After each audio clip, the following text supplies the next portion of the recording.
मुन्ना भाई hello. Hello. Ghalib साहब, आवाज आ रही है? आ रही है, क्या हाल है? अस्सलाम वालेकुम साहब, मैं ठीक वालेकुम हूँ, सलाम। आप कैसे हैं? मैं ठीक। गालिब साहब, आपसे जो है हेलो। हाँ जी, हाँ जी। गालिब साहब, आपसे कुछ बात करनी थी। अभी जो है 2-3 दिन पहले की बात है। हम हम्म। 5-6 लोग हैं जो अब आपस में जुड़े हुए हैं और सब मुल्हिद हैं, और जिसमें से मैं ये समझिए कि सारे के सारे ही मतलब आपसे इंस्पायर्ड हैं, ठीक है? तो हम्म। आपका एक वीडियो देख रहे थे और वो वीडियो, उस तरह के वीडियो आप कई बार जो है आते हैं, जिनमें आपसे लोग बाग आते हैं और बिलीवर लोग आते हैं और वो आकर बात करते हैं कि जो है ये बिग बैंग के ऊपर की कलाम पाक में बिग बैंग का जिक्र है, हम्म। और वो जो आयत है ना 21-30, क्या? वो दे देते हैं आगे। हाँ, हाँ, वो दे देते हैं और फिर जो है उस पर बात बात आती है, तो उस पर काफ़ी सारी आप बात करते हैं, तो उस पर ही उसको लेकर कुछ नए सवाल आए हैं। तो अगर पूछें। आप इजाज़त दें तो मैं आपके आगे वो सवाल रखता हूँ और आप उन उसको ज़रा बताएँ आप उस बारे में जी जी, कि आप पूछें। क्या कहते हैं उस बारे में? जी पूछें। जी, देखिए पहला सवाल तो ये है कि जो ये कहा जाता है ना कि उसमें ये कहा गया कि क्या काफ़िरों ने नहीं देखा कि ज़मीन और आसमान मिले हुए थे? तो उसमें एक सवाल ये आता है कि और इससे वो बिग बैंग साबित कर रहे हैं। तो इससे ये एक पहला सवाल ये आता है कि अभी आप ये समझिए कि यूनिवर्स तो छोड़ दीजिए, हमारी गैलेक्सी मिल्की वे भी छोड़ दीजिए, ठीक है? तो ये जो आसमान था, ये सिर्फ़ हमारी अर्थ से ही मिला हुआ था या बाकी जो हमारी सोलर फैमिली है जिसमें यूरेनस है, नेपच्यून है, जुपिटर है, इनसे भी मिला हुआ था? तो इनसे उसको किसने अलग करा? तो गालिब साहब, पहला सवाल ये, इस पर आप क्या कहेंगे? देखें, ये एक तो ये बात कहते हैं कि इब्तदा में आसमान और जमीन मिले हुए थे और हमने इन्हें जुदा जुदा कर दिया। तो जी, जमीन से मतलब तो वही थी ना जो हजरत मोहम्मद के पाँव के नीचे थी। कोई और जमीन तो नहीं थी ना? क्या ख्याल है? जी, बेशक।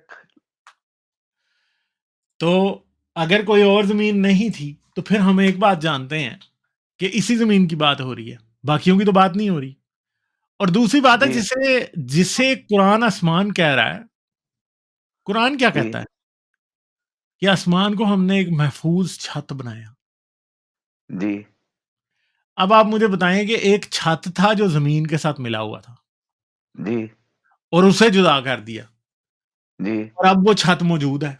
कुरान के मुताबिक तो वो छत मौजूद है ना। वो कहता है कि हम चाहें तो कुरान आसमान का कोई टुकड़ा तुम्हारे ऊपर गिरा दें। जी, जी, जी, आसमान गिराने वाली भी बात है। तो कुरान जिस आसमान की बात कर रहा है वो एक छत है जो जमीन के साथ मिली हुई थी पहले। जी, वो कोई स्पेस नहीं है, वो कोई गैलेक्सीज नहीं है, वो तो एक छत है। तो कुरान तो बिग बैंग की बात बिल्कुल भी नहीं कर रहा ना।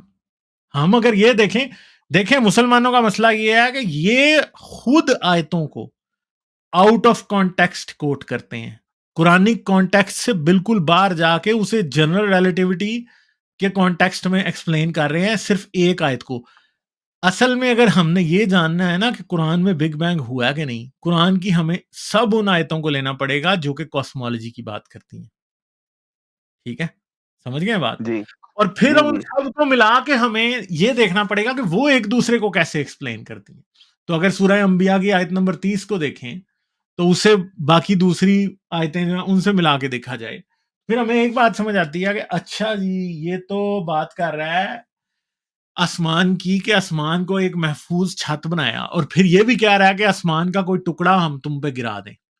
तो इसका मतलब है कि आसमान तो एक सॉलिड चीज है, ऐसी चीज है जिसके जी, टुकड़े हो सकते हैं। जी। ठीक है, और तो फिर क्या गालिब होगा साहब, जी? और वो जो है वो पहले जमीन के साथ मिला हुआ था।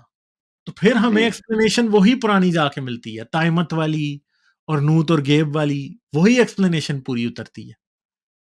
ठीक है, जी, कहीं भी जी, सूरत दूसरी एक्सप्लेनेशन नहीं आती बिग बैंग वाली। तो ये जाकिर नाइक ने ये सूरह अंबिया की आयत नंबर 30 को यूज करना शुरू किया था। और मैं आपको एक बात बता दूं कि जाकिर नाइक ने मुसलमानों में बहुत ज्यादा स्टूपिड टेम्परामेंट को प्रमोट किया है। ये बात याद रखिए। जी। तो गालिब साहब दूसरा सवाल ये है कि जब आसमान के दर्जे भी अलग-अलग हैं और ये एक सॉलिड है और सात-सात आसमान बताए जा रहे हैं और सब सॉलिड है और ज़मीन भी सॉलिड है। तो इन दोनों के बीच में जो काफ़िर थे उनका बेचारों का कचूमर क्यों नहीं निकल गया? क्योंकि अगर ये दोनों ही चीज़ें इतनी ज़्यादा सॉलिड हैं और चिपकी हाँ, हुई हैं, तो हाँ, वो बेचारे खड़े थे कि लेटे थे कि बैठे थे? एक सवाल तो ये आता है। और हाँ, एक सवाल ये आता है कि साढ़े 4 अरब साल पहले हुए आप बिग बैंग को मान रहे हैं, साढ़े 400 करोड़ साल पहले हुए बिग बैंग को आप मान रहे हैं, ठीक है? नहीं, बिग तो बैंग तो 1300 करोड़ साल पहले हुआ है। हाँ, हाँ, तो आप ज़मीन 1300 साढ़े करोड़ 400 साल करोड़ साल पहले बनी। जी, तो आप ये त आप अर्थ की जो है उम्र ये करीब साढ़े 4 बिलियन बताते हैं ना सब लोग। तो हुँ, अगर आप ये 450 से 1300 करोड़ साल पहले की बात है, तो हमें कोई भी स्केलेटन आज दिन तक जो है साढ़े 4 करोड़ साल पुराना भी इंसानों का क्यों नहीं मिलता है? अगर उस हुँ। वक़्त काफ़िर भी मौजूद थे। तो एक सवाल ये आता है।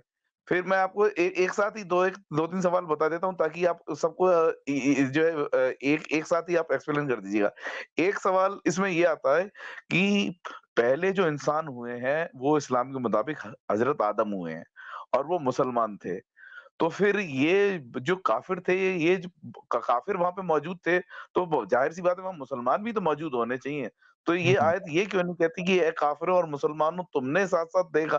क्योंकि हज़रत आदम है वो मुसलमान है और वहाँ पर देखने वाले वो कोई बता रहे हैं काफ़िर हैं, तो वो ज़ाहिर है कि हज़रत आदम से तो बाद के इंसान रहे होंगे ना।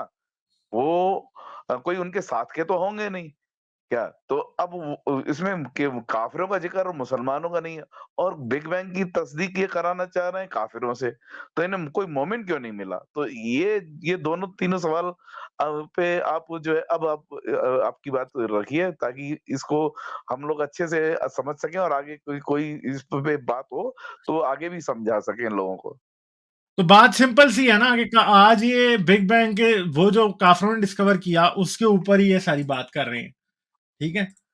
तो ये जी। बात हमें साबित करती है कि इस्लाम को भी असल में आज उन बैसाखियों की ज़रूरत है जो कि काफ़रों की इन्वेंट की हुई हैं, ठीक है? ये अपने पास से तो खुद ये इस बात का सबूत भी नहीं ला सके कि इस्लाम जो है वो सच है, ठीक है? किसी तरफ से भी नहीं ला सके। ये बातें हैं सारी ऐसे ही बस मैंने आपको जो बात है वो पहले सारी बता ही दी है। बात उधर ही फिट होती है असल में, ठीक है?